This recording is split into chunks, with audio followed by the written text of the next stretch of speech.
Hello everyone, good morning and welcome back in learn and grow classes.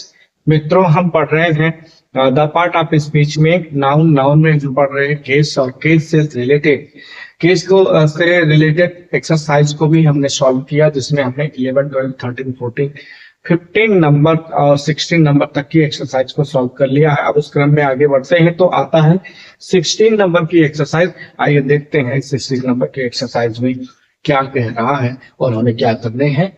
यहाँ लिखा हुआ है मित्रों, correct the following sentences. Correct मतलब होता है सही करना। करेक्ट का मतलब होता है सही करना। एक्सरसाइज नंबर 16 है। करेक्ट मतलब होता है सही करना। सही करिए। द फॉलोइंग के नीचे सेंटेंसेस, जो वाक्य दिए गए हैं, नीचे के जो सेंटेंस दिए गए हैं उनको सही करने हैं। क्या सही करने हैं यही देखना हमको है। जैसा हमने पॉसेसिव केस पढ़ा है, उसमें कैसे पॉसेशन किए जाते हैं उससे ही रिलेटेड ये क्वेश्चंस है। तो उन क्वेश्चन से, और इसमें कुछ क्वेश्चन ऐसे भी हैं जो नंबर से भी रिलेटेड है, जैसा कि हमने पिछले भी वाली वीडियो में भी देखा था।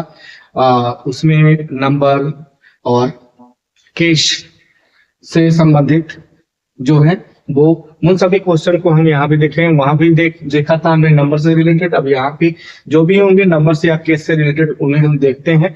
जैसे जैसे क्वेश्चन पढ़ेंगे उसे सॉल्व करते चलेंगे। जो भी समस्या होगी उसका निदान यहाँ किया जाएगा। अगला जो यहाँ पे पहला नंबर का क्वेश्चन है, लिखा है the inks colour is red. Red मतलब होता है लाल और कलर मतलब होता है रंग। इंक मतलब होता है स्याही। स्याही जो इंक है उसका कलर कैसा है। तो यहाँ पे मिस्टेक कहाँ है, कहाँ करेक्शन करने हमको है, तो मिस्टेक हमें यहाँ दिख रही है इंक्स में। जो इंक्स एपोस्ट्रोफी एस लगा के बनाया गया है। यहाँ हमने रूल्स पढ़ा था मित्रों की, जो एपोस्ट्रोफी एस होता है, इस एपोस्ट्रोफी एस का प्रयोग जनरली हम लिविंग के साथ करते हैं। सामान्यतः हम लिविंग के साथ करते हैं, और यहाँ कलर और इंक दोनों ही नॉन लिविंग है, इसलिए यहाँ पे हम एपोस्ट्रोफी एस का प्रयोग नहीं कर सकते। क्या कर सकते हैं, यहाँ पे जेनेटिव ऑफ का प्रयोग करना होगा और सेंटेंस कुछ यूं बनेगा, the colour of ink, the colour of ink is red. The colour of ink is red, ये सही हो जाएगा जब हम इसको आप जेनेटिव आप से कर देंगे। इस आप का ये इस यस का दोनों का सेंस एक ही है, कोई डिफरेंस नहीं है। बस दोनों का पोसेशन करने का तरीका अलग होता है। जब हम नॉन लिविंग नाउन्स को एक साथ जोड़ते हैं, उनका पोसेशन दिखाना होता है, तब हम आपका प्रयोग करते हैं। और जब लिविंग का लिविंग से करते हैं तब हम अपॉस्ट्रोफी एस का प्रयोग करते हैं। तो आई होप आपको क्वेश्चन समझ में आया होगा। अब अगला प्रश्न है, और वो प्रश्न नंबर है सेकेंड। सेकेंड नंबर के प्रश्न में लिखा है, no further information are available. Available मतलब मौजूद है, इंफॉर्मेशन मतलब सूचना, और फर्दर मतलब आगे की कोई भी सूचनाएं उपलब्ध नहीं है या मौजूद है।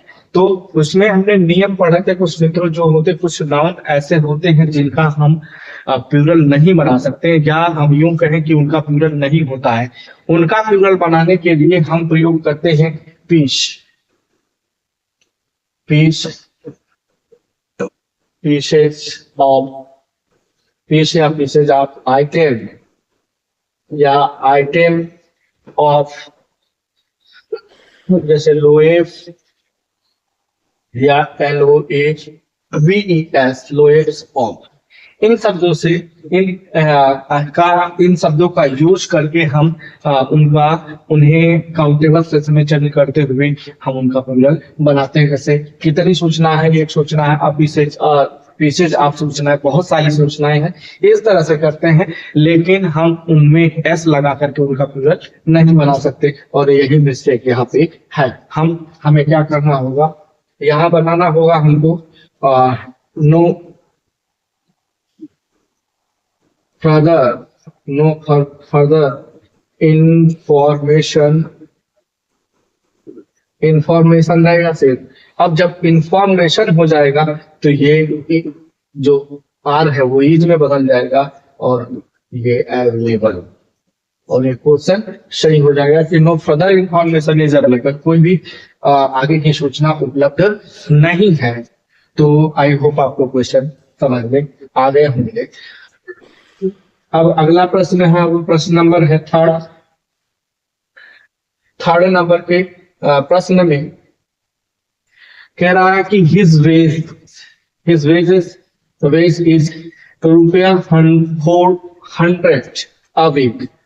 उसकी मजदूरी एक सप्ताह की 400 है। एक सप्ताह की 400 है। हमने अभी जब पिछली वीडियो में आपको क्वेश्चन सॉल्व करवाए थे 15 नंबर की, तो उसमें भी वेज आया था और वहां कुछ क्वेश्चन यूं था कि द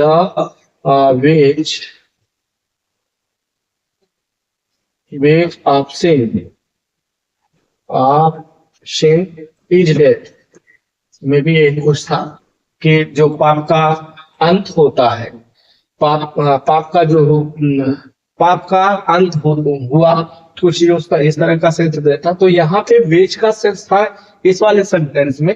हमने बताया था यहाँ पर कि वेज के दो सेंस होते हैं, एक पनिश के सेंस में होता है, दंड देने के सेंस में, और एक होता है मजदूरी के सेंस में।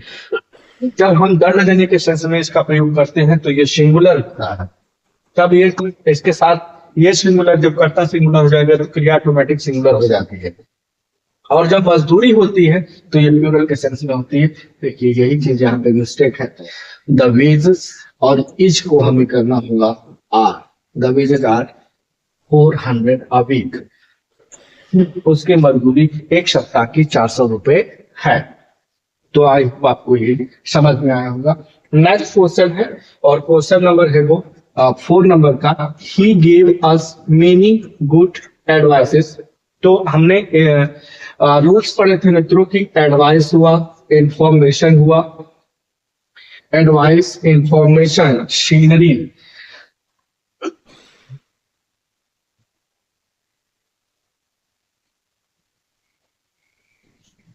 इससे संबंधित हमने जो नियम पढ़े थे उसमें पढ़ा था advice, information, furniture, hair, knowledge, poetry.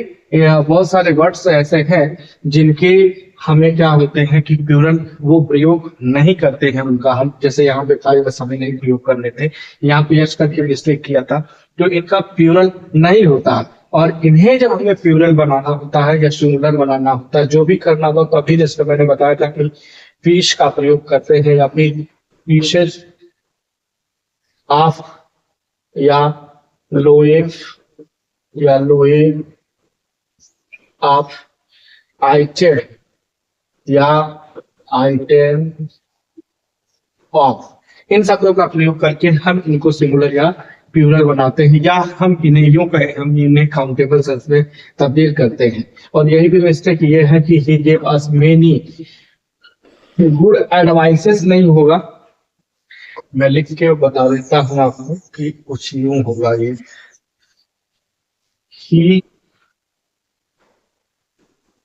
He gave us many। अब यहाँ एडवाइसेस में से यस हटाएंगे तो ये एडवाइसेस यहाँ पे ये बताना चाहता कि बहुत सारी है, तो हम यहाँ पे बहुत सारे काउंट करने के लिए इसे पीसेज ऑफ का प्रयोग करेंगे। पीसेज ऑफ गुड एडवाइस, और ये स्टाफ यस यहाँ से हटा देंगे और पीसेज ऑफ हम जोड़ देंगे, तो हो जाएगा he gave us many pieces of good advices. उसने मेरे बहुत सारी जो है एडवाइस सलाह दिया है। तो इस तरह से 4 नंबर के क्वेश्चन को भी हमने सॉल्व कर लिया है। अब अगला नंबर है, अगले नंबर का क्वेश्चन है वो है 5th नंबर का। और 5th नंबर के क्वेश्चन में क्या कह रहा है कि हिज हेयर्स, उसके बाल, हैव टर्न्ड ग्रे। ग्रे मतलब होते हैं सफेद हो जाना या भूरा हो जाना। तो उसके बाल जो है टर्न, बदल गए हैं, तब्दील हो गए हैं, ग्रे हो गए हैं। इससे संबंधित भी हमने नियम पढ़ा था, जहां पे ये आया इंफॉर्मेशन और आया था एडवाइस, वहीं पे हेयर भी आता है। यहाँ पे जो नियम इनके साथ लागू होते हैं, सॉरी कहाँ है, एडवाइस, हाँ एडवाइस और इंफॉर्मेशन के साथ, या एडवाइस इंफॉर्मेशन,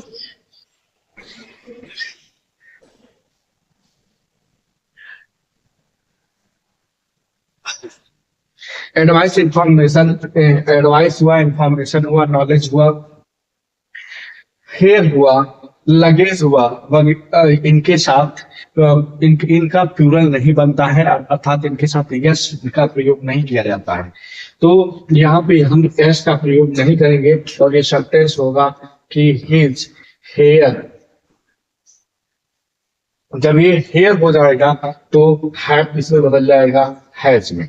हम जानते हैं जो हैव होता है, ये हम कई बार बता चुके हैं मित्रों, इसका सिंगुलर होता है हैज, और ये अपने आप में प्लूरल है ही, क्योंकि कोई भी वर्ड अपने मूल स्वरूप में वर्चुअल फॉर्म में प्रेजेंट टेंस में प्लूरल नंबर में होती है, और इसका सेकेंड फॉर्म होता है हैड, और थर्ड फॉर्म भी होता है हैड। तो कुछ यूं होता है। तो अब यहाँ आप समझ गए होंगे कि इस हैव का सिंगुलर क्या होगा, हैज। तो हमें इस हेयर के बाद हैज लगाना होगा, और हैज के बाद टर्न ग्रे ऐसे ही लिख देंगे और क्वेश्चन सही हो जाएगा कि his hair has turn grey. अब 6 नंबर का क्वेश्चन है। 6 नंबर के क्वेश्चन में लिख रहा है कि here are two pairs of shoes. Here are two pairs of shoes. Here are two pairs of shoes. तो यहाँ कोई मिस्टेक नहीं है मित्रों। पेयर्स जो होता है, इसके साथ अगर हम ऐसे ऐसे टू लगा दिए, ठीक वही रूल है। तो यहाँ ऑलरेडी जब टू लग गया तो काउंटेबल हो गया, और ये तब इसके अनुसार यही लगेगा, आर ही लगेगा, उसमें कोई करेक्शन नहीं है। ये क्वेश्चन सही है। नेक्स्ट है 7 नंबर का क्वेश्चन, और 7 नंबर के क्वेश्चन में लिखा है थैंक फॉर योर हेल्प। आपकी सहायता के लिए धन्यवाद। तो हमने इससे संबंधित नियम पढ़े थे कि ये थैंक्स होता है, ना कि थैंक होता है। थैंक नहीं होता, THANK नहीं होता, बल्कि THANK यस लगता है, तब ये सही होता है। तो इसके साथ यस लगा होता है, और यहाँ पे हम यस लगा देंगे। जैसे ये रूल्स था, उस वाले रूल्स में, उसमें कई करके विभाजित करके दिए गए थे, जिसमें हमने पढ़ा था कि इनसेपरेबल, जैसे सीजर्स वाला आया था, सीजर्स और ट्राउजर्स, तो जिनको हम अलग नहीं कर सकते वो ऐसे नाउन है। तो वो नाउन हर वक्त प्लूरल सेंस में ही प्रयोग होते हैं। तो उसी में हमने इसको पढ़ा था कि थैंक्स जो होता है वो सही होता है। हम लिखते हैं THANK यस, और यहाँ पे कर देंगे थैंक्स फॉर योर। अब अगला नंबर है, वो नंबर है 8 नंबर का। 8 नंबर के क्वेश्चन में लिखा गया है कि सब चिल्ड्रंस आर वेरी नटी। कुछ बच्चे बहुत ही शरारती हैं। नटी मतलब शरारती होता है। अब चिल्ड्रंस मतलब बच्चे होता है। एक तो चिल्ड्रन से जो यहाँ पे लिखा है मित्रों, ये गलत है। क्यों गलत है? क्योंकि चिल्ड्रन ये खुद ही चाइल्ड का प्लूरल है। चाइल्ड का प्लूरल एक खुद ही है, और उस प्लूरल के बाद भी इसमें क्या जोड़ दिया है, यस, और यही यस इसका मिस्टेक है। तो यहाँ पे यस नहीं रहेगा, और यस ना रहेगा तो फिर और क्या हो सकता है? तो हम इसको सेंटेंस कुछ यूं करेंगे कि सम चिल्ड्रेन, और चिल्ड्रेन हमने प्लूरल किया तो ये आर रहेगा ही, आर वेरी नटी।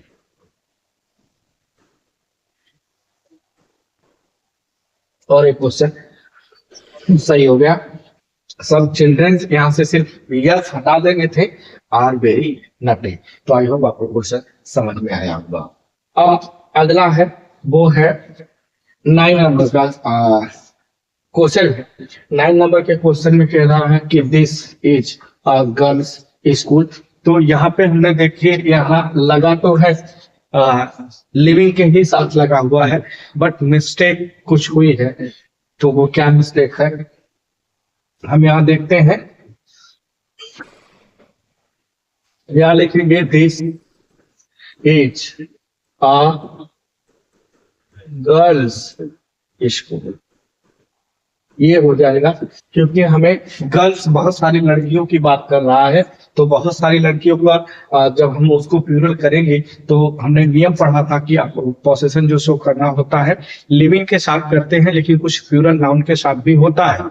बट अगर प्लूरल नाउन है तो उनके साथ हम सीधे सीधे अपॉस्ट्रोफी कामा का प्रयोग करते हैं, ना कि अपॉस्ट्रोफी एस का प्रयोग करके उसका पोजीशन शो करते हैं। तो यहाँ पे यही मिस्टेक है और उसे हमने कर दिया this is a girls school. इस तरह से क्वेश्चन करेक्ट हो गया।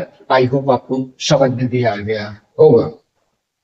अब अगला प्रश्न है, और अगला प्रश्न है 10 नंबर का लास्ट पर क्वेश्चन है, और लास्ट क्वेश्चन में लिख रहा है कि this table's leg are very long.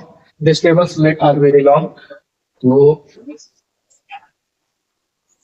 ये कुछ यूं बनेगा कि उसमें हमने ये भी पढ़ा था, रूल्स में नियम में पढ़ा था कि जनरली हम फॉर्मेशन जो है पॉसेसिव का फॉर्मेशन हम सिर्फ लिविंग के साथ करते हैं। अगर नॉन लिविंग के साथ आता है जैसे हमने उधर बताया था, तो उसमें ये था कि नॉन लिविंग रहेगा तो हम प्रयोग कर देते हैं अपॉस्ट्रोफी एस के बदले आप का प्रयोग कर देते हैं। तो ये बन जाएगा द लेग्स ऑफ दिस